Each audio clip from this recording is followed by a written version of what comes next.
अगर आप भी चाहते हैं जेएमएस म्यूजिक का गाना सबसे पहले आप तक पहुंचे तो हमारे चैनल को सब्सक्राइब करें और साथ में बेल आइकन को दबाना ना भूलें। बोला बोला बाबा भोलेनाथ की बाबा बाबा देखो ना गरम फका किला गए हम तोरा द्वार mix by JMS recording studio Kanchan Raj Kohra Ghat Khagaria नीम चौक चौसीमा वैशाली कोहरा घाट खगड़िया कापे कहरिया जा थर थर कहरिया शरीरिया कैसे चढ़बो सुइया पहाड़ हो सुनहो कांवरिया भैया हमरो के नेने चला भोले बाबा के द्वार हो सुनहो कांवरिया भैया हमरो के नेने चला भोला बाबा के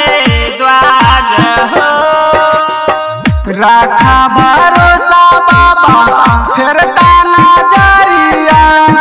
हो जाता तोरो बेरा पार हो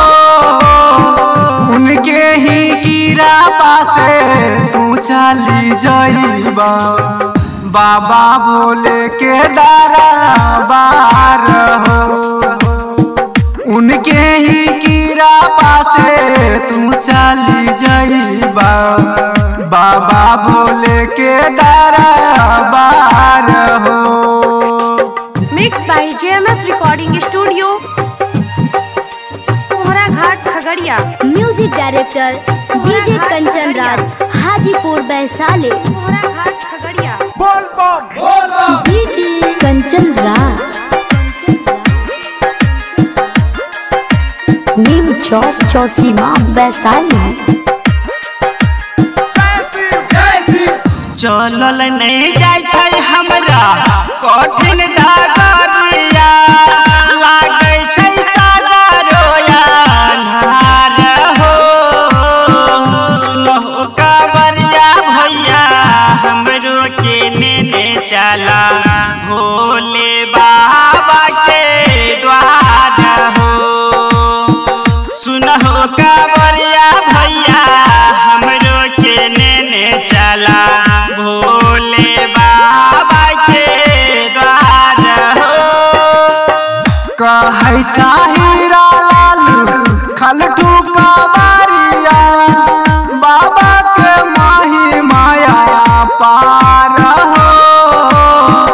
उनके ही कीरा पासे